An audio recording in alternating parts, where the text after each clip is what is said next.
Well, this decade's going off to a shit start. Hello everyone, Mo from the Reviews Tano here, internet's most irrationally angry music nerd. I'm really late to this one, aren't I? Like a melody in my head. I said to myself after the worst list for 2019 that I wasn't going to make another top 20 worst songs list and just stick to 10 because it really wasn't feasible. However, I've decided for this list in particular, I'm bending the rule because popular music was a very big part of my life in the 2010s, so 20 just felt right. More than enough time for me to get worked up about something as trivial as popular music. What are you? An idiot sandwich. I first got into the big top 40 around mid-2011 and then discovered the actual official chart around the start of 2012 and have avidly been following it ever since. Because of this, I thought I'd attempt this task to give you, in my opinion, the top 20 best and worst number ones of the decade. And how do we do for number ones? Honestly, pretty good. With that being said though, I did find the best list kinda hard to fill, but this is the first time I found it easier to fill the best list than the worst list. I mean, sample size may have affected it, but the worst list for the most part wasn't even that bad. Most of the mentions aren't even 0 out of 5s. With that being said, I don't think sample size is much of a problem, but more the actual quality itself. I mean, if I was to do the best and worst number ones of the noughties, then both lists would have been a lot stronger. Heck, I could probably do a top 5 best and worst UK number ones of 2009 alone, and they'd easily make this list. I think that the number ones of this decade were generally good, but there was an awful lot of mediocre to decent songs that I didn't have a strong opinion on. I can't exactly give you in-depth details of songs like Part of Me, All About Tonight, Writings on the Wall, or Twilight, because they don't do too much for me. But I did manage to fit in 20 dishonourable mentions on top of everything too. As for this list, any song that debuted at number 1 between January 2010 and December 2019 is eligible. The exception is for songs only released for the sake of charity, because I don't think it'll be as interesting of a video if you see me put Do They Know It's Christmas 2014 on here, or any of the other charity singles I've completely forgotten about. So, without further ado, here are some mentions.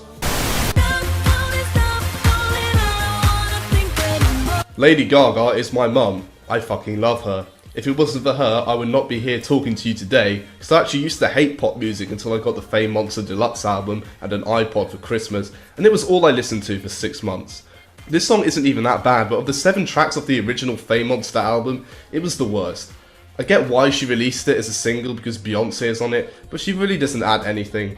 Also, the beat is weak and the theme is really played out. I mean, the Fame Monster was such a good album and literally anything else would have been a better single. I mean, she could have released Speechless. I mean, that's one of the best songs ever made, but she didn't. There is a reason though why it's the biggest selling Gaga song that was never released as a single.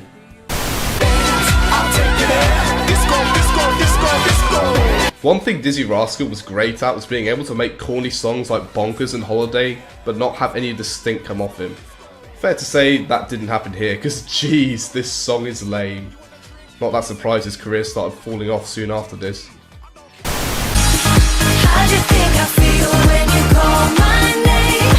And this song is just party rock anthem again.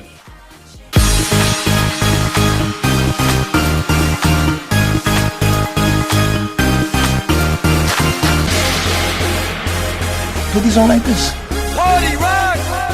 You got them in? What? Vitamins?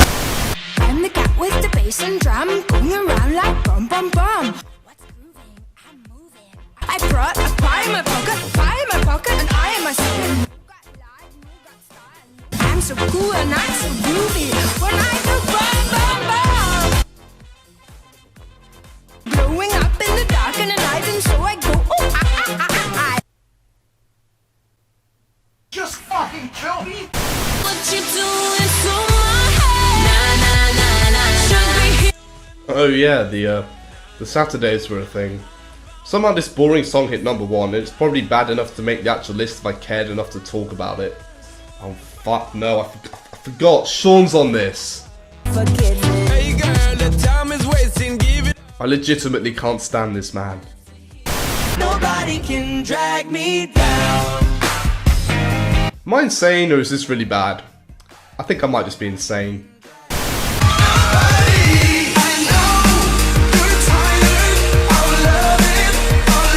Swear to God, this is the most overplayed thing ever. In fact, to be honest, this song isn't even that overplayed, or even that bad. I just think, of all the songs to have hit number 1 in the 2010s, I don't think there is any that deserves to be returned to less than this one.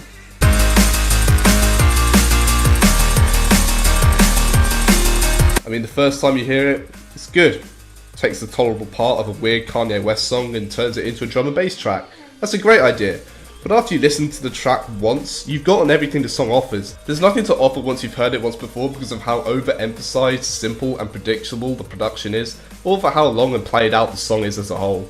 This is just the vibe I've always got with Sigma's songs, and I don't think it's particularly surprising that they spend the rest of their short-lived careers remaking the same 3 songs 20 times. You can tell everybody. Yeah, you can tell everybody. Go ahead and tell everybody. I'm the man, I'm the man, I'm the man. Alan Black, please do the world a favour and stop waving your penis around. This might have one of the worst samples I've ever heard. And it's not even that it's an annoying child, it's actually how different the tempo of the sample is to the rest of the track.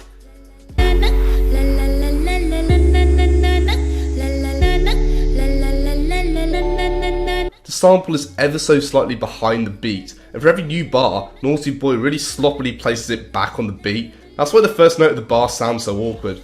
I've never thought he was good, neither on this or on Running, and to me he's just the bland zombie of Massive Attack. Remember life and then your life becomes a better one.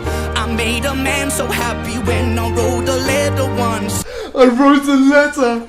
I wrote a letter once! I wrote a letter once! Honestly, this sounds so much worse upon re-listening. I mean, the beat's fine, but this guy's just an ass. Probably should have put it on the actual list.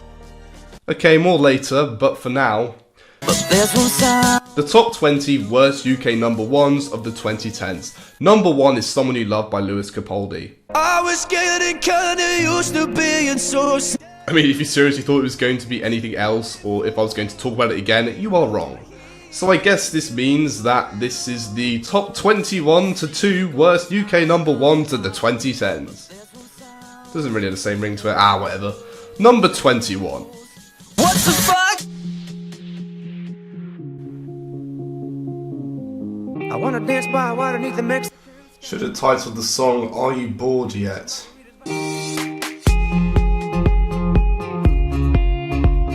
In my humble opinion, 2015 was the worst year of the decade for music. Yeah, I like the throwaway stuff too, but every other genre seemed to suck. Notably, dance music was producing some of its worst hits this decade. We had stuff like this hit the top spot. Are You With Me has got to be one of the most boring and unexciting songs to have been number 1. The beat is incredibly toned back, fronted by a guitar that is just mirroring the 4-chord song instrumental being played by the bass. There isn't anything exciting going on. The only noteworthy thing is that annoying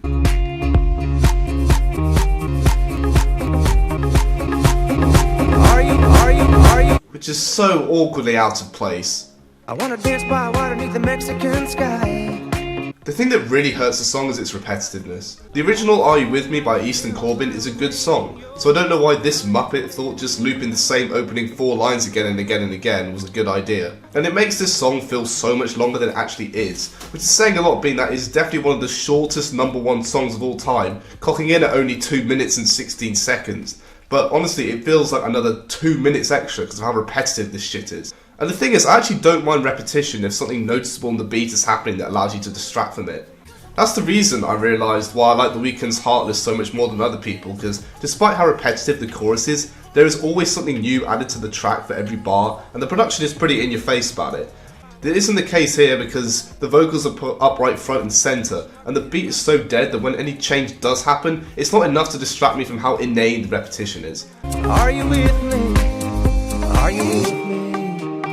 I wanna dance by water beneath the Mexican sky. The only reason why it's low on this list is simply because the lyrics do actually suit the mood pretty well, but if it was about anything else, it would be much higher. We left this in 2015 for a reason. Are you with me? Are you with me?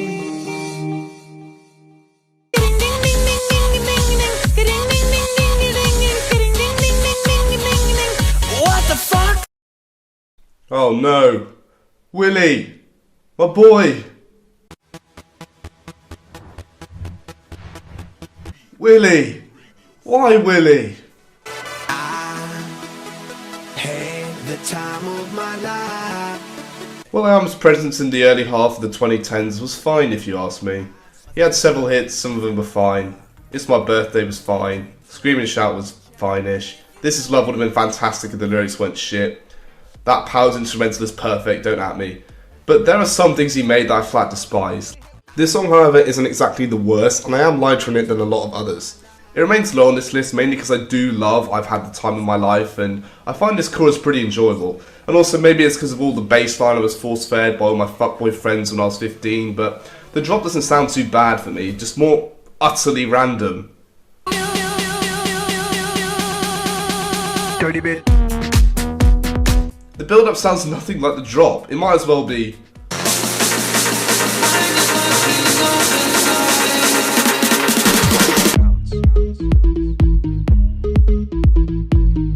So yeah, but there are still a lot of problems with this song. The Nelly reference, the dreadful auto-tune on Willie's voice, and after a while the beat gets really dull to listen to. I got freaky, freaky, baby, I was chillin'. And Fergie sounds horrendous. I don't know why she just wasted her potential her entire career. I mean, have you guys heard the song Getting Over You? There's no getting over.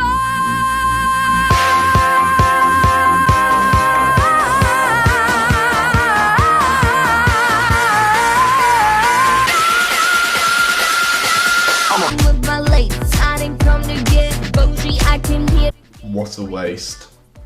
And I can't lie and say that this might have the worst 10 seconds of any number one this decade. Haters better step back, ladies. Download your app. I'm the Holy party shit. application. Why, Willie? Why? What the fuck? It was already kind of annoying when you raised the riff by 1 octave, but more than 2? Jesus.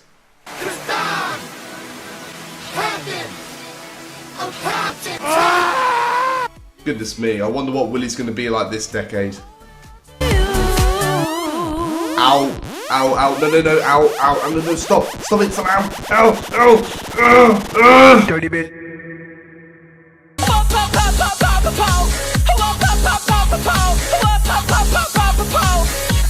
the fuck? Having watched the charts over this past decade, it is fair to say that the biggest, most successful artist on the UK charts wasn't Justin Bieber, Bruno Mars, or even Ed Sheeran. It was Calvin Harris. Fell in love. Calvin Harris's popularity in the UK charts has been absolutely unseen by any other artist possibly ever. His album 18 Months holds the record for the most top 10 hits off any album, with 9 of the 15 songs getting there. That's well over half the album, and him and Ed Sheeran have the most number ones of any artist this decade, but Calvin himself also produced 2 other songs without anyone else, entirely on his own, and his remix of Florence and the Machine Spectrum was the version to become a number 1, despite him not having any credit on it. So technically you could say he had 11. It is an absolutely phenomenal amount of charting success that no other DJ has ever, or probably will ever match. And what do I think of him? Well, more positive than negative. I mean, he has some very bad stuff under his name, but I do like a fair share of Calvin Harris songs. In terms of his number ones, the good songs are very good, and the bad songs were just mediocrities. Except for this one.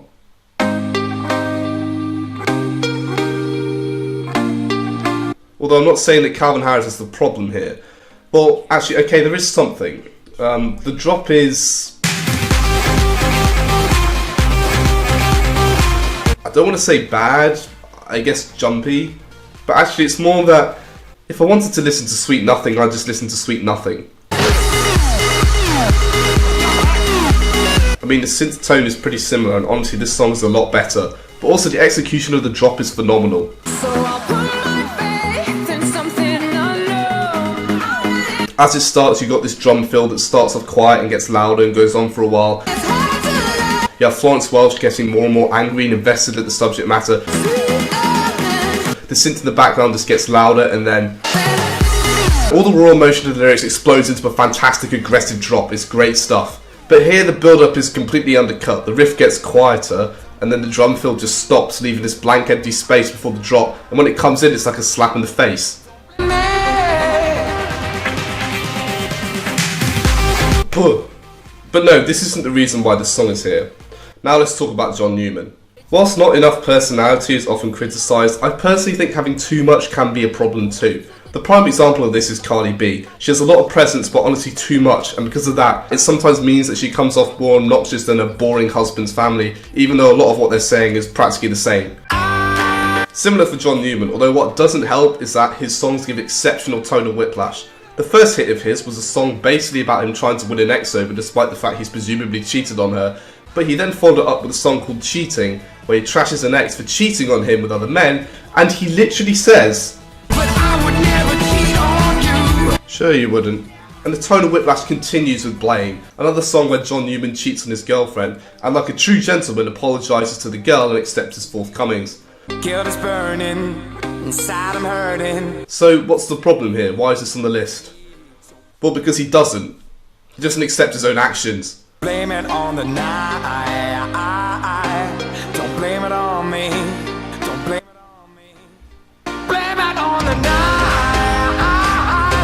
Don't blame it on me. Literally, what the hell is this? You were caught cheating on your partner and then you refuse to actually own your own stupid actions. So you go, "Oh, don't blame it on me. What happens in the club stays in the club." What is this shit? Why don't you just own the fact you fucked around? You can't defend yourself against this. What is this bullcrap? Just...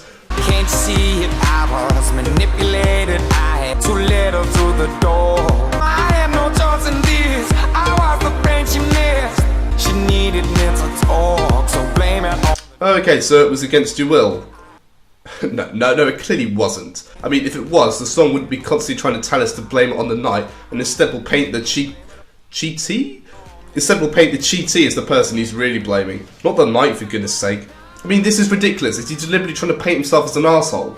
Oh, I'm so sorry, baby. At least he's sorry? I got to fail. Actually, it's starting to sound like he's finally coming around on himself and finally realising that he did mess up and... Don't blame it on me.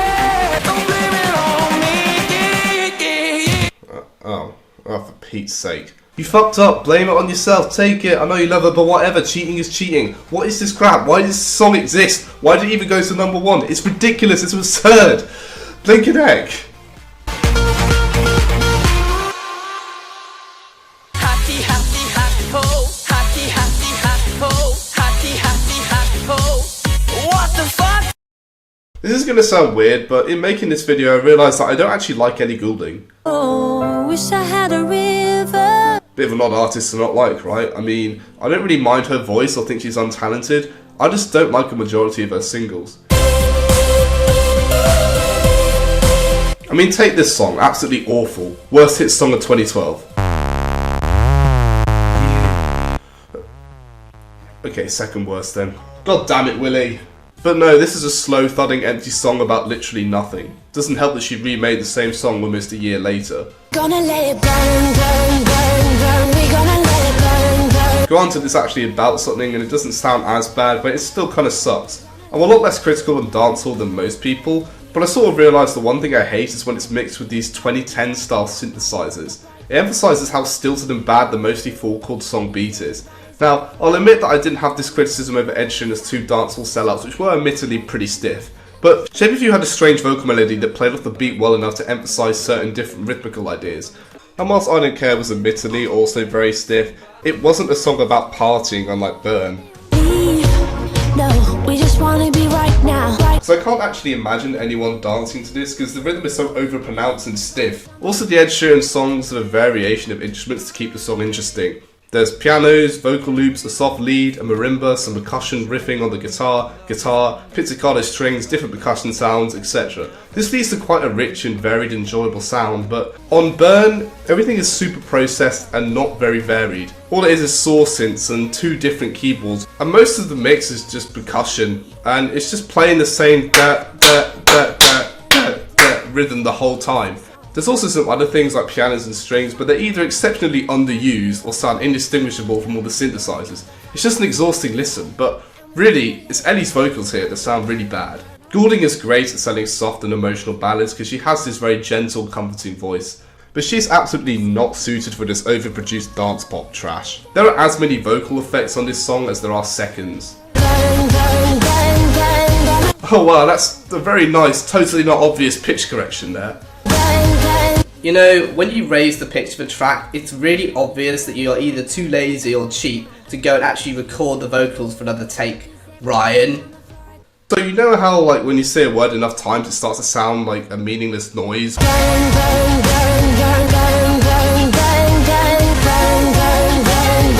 63 times, and it starts to sound like she's saying bum. Let it burn, burn, burn, burn. We gonna let it Bam, bam, bam, bam. gonna let it burn.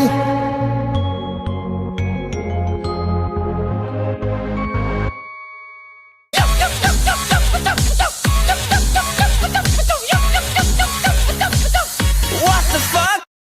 Man, Ellie Goulding really doesn't know how to make good party music. Go on, Miley, show her how it's done. It's Woo! Yeah! Yeah, turn this shit up. Red cousins, sweaty bodies everywhere. Hands in the air like we don't care. 'Cause we can have so much fun. We can't stop, and we won't stop. Oh, yeah. Only God could judge ya. Forget the haters, 'cause somebody loves ya. Yeah, you tell him, girl. Yeah, you tell him. Da-da-dee-da-dee, we like to party.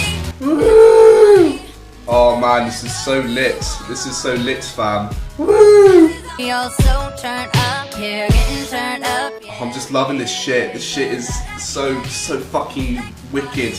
Yeah, it's wicked. It's our party, we can do what we want to. 1, It's 2. our house, we can love who we want to. 1, 2. It's our song, we can sing if we want 1, to. 2. It's my Oh Christ, I need another drink. So worn out by this insane partying.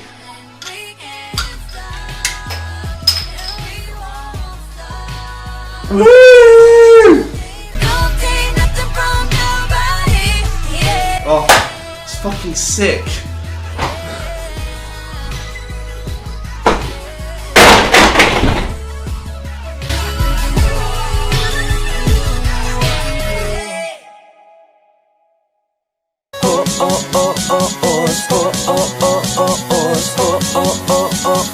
What the fuck?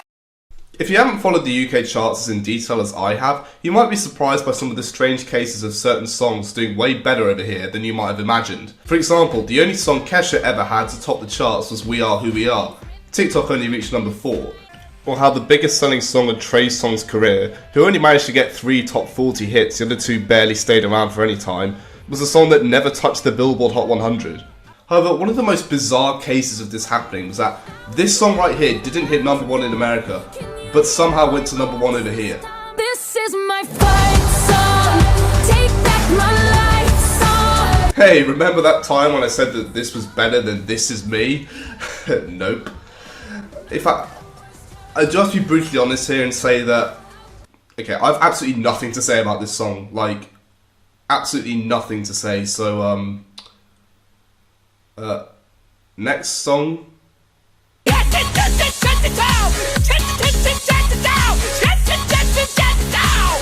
What the fuck?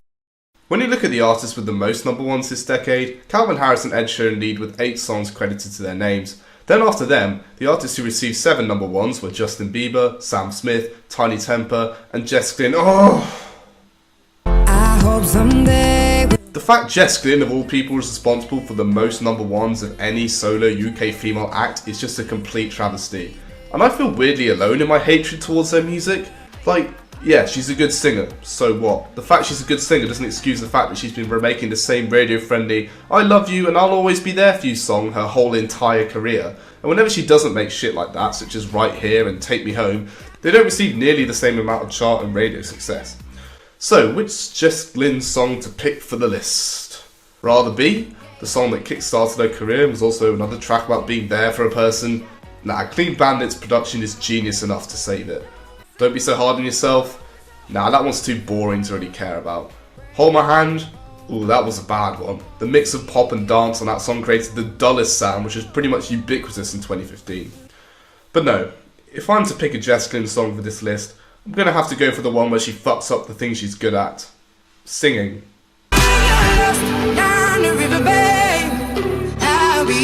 Yeah, I guess it was kind of obvious if you watched any of my old videos, but this is definitely Jess Glynn's worst solo song. It's literally just Hold My Hand Again, but with an annoying chorus. I'll be there, yeah, yeah. I'll be there for you. I'll be there, yeah, yeah. I'll be there. I honestly reckon this might have only gotten as big as it was because Yodeling Kid was a meme back then.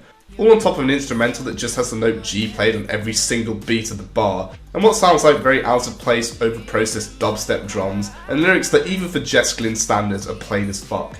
I'll be there for you. That's literally the song in a nutshell. Might as well have just made it 10 seconds so I didn't have to hear this creativity hack rip off what was at the time her worst song. It also only hit number 1 in a technicality, being it the biggest song of the week where it topped the chart was One Kiss, but chart rules meant it was knocked down to number 7.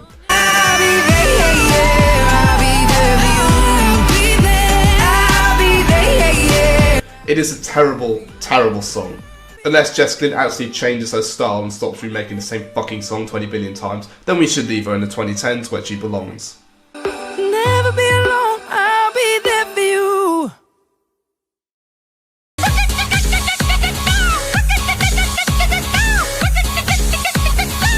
What the fuck?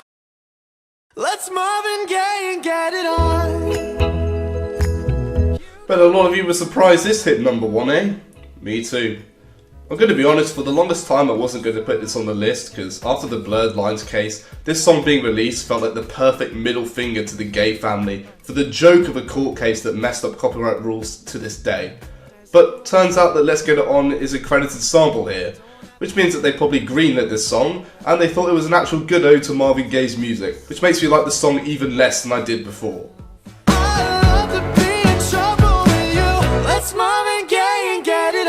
In fact, if I'm being honest, I don't actually hate this, not at all.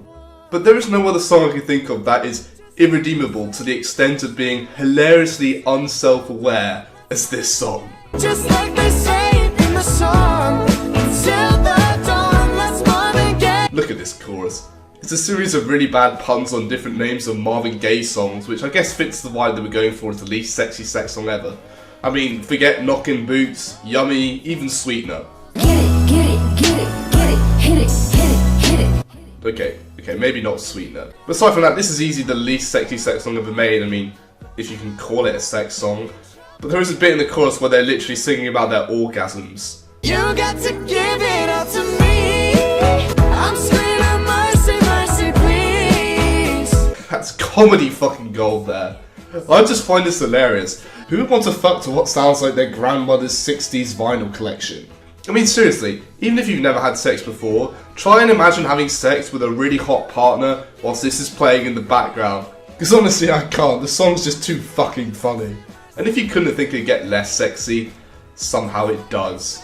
And when you leave me all alone, Oh my god, I never thought I missed Granny's playlist. What an ugly, unappealing trap beat. With the fucking haze and trap bass. If you can orgasm to this, you can orgasm to anything. Such a brilliant ode to one of the most sexually evoking musicians of all time.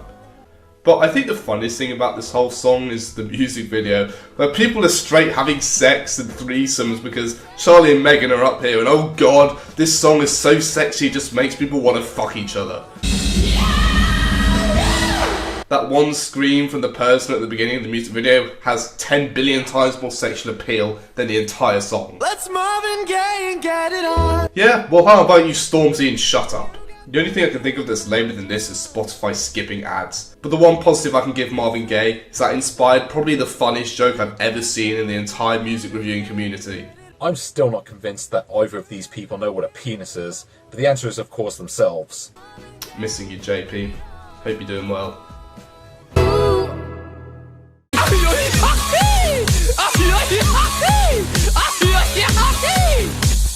What the fuck? Now, I know that I said earlier that it was really hard to fill this list.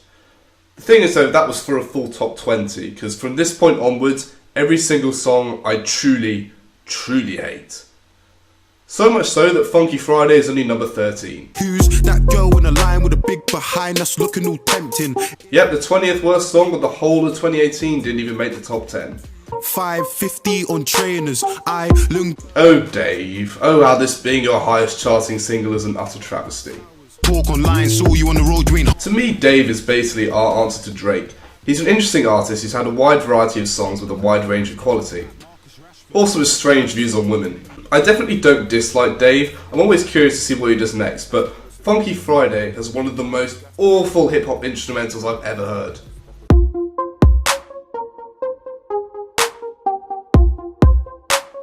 The beat is ungodly awful. What is the point? Do people seriously think this sounds cool? Do they think it sounds interesting, or threatening, or enjoyable? You front your song with a simple, childish 8-note riff on top of a slightly detuned bass, which has all these shitty, weak toy box breakdowns.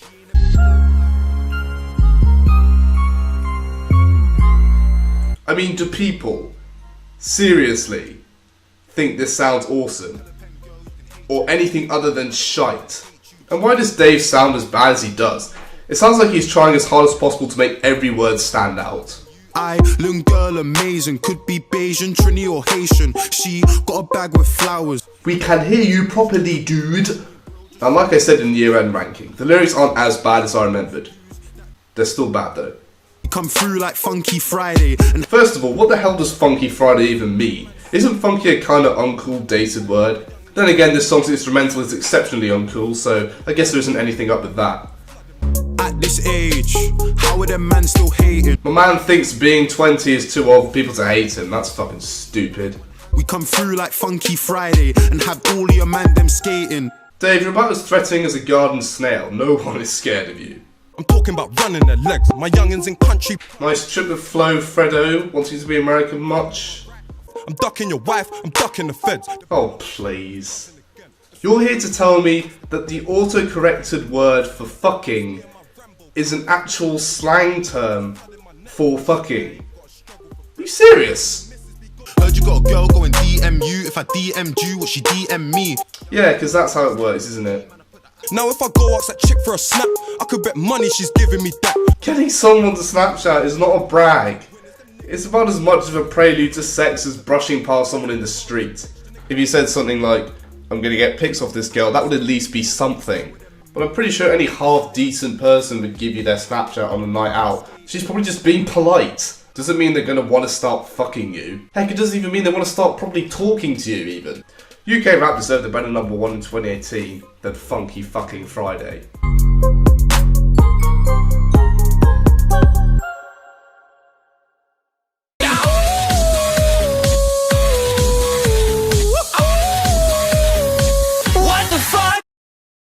Hey, look, guys, I didn't put it at number 7. Haha. 7? Get it? Stop watching. My neck is fuzzy. Before I get properly started here, I want to say this. I get the counter-argument that's been put forward here. Some people have put up a counter-argument that the lyrics of this song are supposed to be Ariana's desperate cry for help, with how her life became so terrible in the events leading up to this album that her being rich is the only positive thing that she had left in her life, and she was just grasping onto that to shut down all the horrible events she had to experience in the last decade. That's a pretty fair argument, and honestly for the longest time I didn't know how to tackle it. But surely there has to be a line, right? Surely there needs to be a line, right? Whoever said money can solve your problems must not have had enough money to solve them. Happiness is the same price as red bottoms. Because let's be real, she doesn't actually think that. She knows deep down that buying shit to make herself feel better, retail therapy as she calls it, isn't actually something that's going to work. She's still going to wake up the next day and think about Mac Miller, the Manchester case and stuff like that. So why would anyone allow her to release such offensive and heck probably even damaging shit to the public when it isn't even working for herself? Who greenlit this? Surely someone should have told her something. I want it, I got it. I want it, I got it. The fact she's rich enough to get whatever she wants isn't going to help her get over anything. I don't need a brave. Yeah, and I totally don't run a YouTube channel where I review pop music. I mean, some of these lines are just straight not true. I mean, you know what? You can pretend to have a big ass if you want, but this? Write my own checks like I write what I sing. I mean, that's just fucking horseshit. You gotta be kidding me. 10 writers on this song itself. She even admitted that she didn't even write this song by herself. I mean, this is absolutely inexcusable. You can't defend it. It's just plain false. It'd be like Chris Brown saying he never hit Rihanna. We all know it's bullshit, and a simple internet search proves it wrong. Also, hasn't Ariana got a lot of other things to be thankful of aside from her money? I mean, she has her family still. She has very loyal fans. She's an incredible singer. Oh yeah, about that. Smile is beaming, my skin is gleaming. The way it shine, I know you've seen it. Am I seriously out of my mind? Why is there such a low dislike to like ratio on this? I saw people annoyed when Taylor rapped, but this? Ariana fucking Grande trying to make a rap song? And this isn't even the worst song to hit #1 this decade with awful white girl rapping on it. And it's not like white girls can't rap, but it's her whispery tone that makes this so embarrassing and so painful. Also, there are times where you can't understand what she's saying because the clunky triplet melody means the phrases are emphasized strangely. Must not have had enough money to solve them. Happiness is the same price as red bottoms. But the worst thing about all of this, and I mean all of this, isn't even anything Ariana Grande did, but it's what the public did. They made it her biggest song in history. Now thankfully this isn't the case in the UK, where she has at least 5 songs bigger than it, being the Into You, Thank You Next, Side to Side, Notice, Left to Cry, and One Last Time have all hit double platinum, while 7 Rings still hasn't to date. But in America, it's her most successful song ever, and internationally, her most streamed. The fact it was pushed as a single was bad enough, but really it's our own fault for allowing a spoiled rich girl rap song to be the biggest single of Ariana Grande's career. What a great representation of her talents.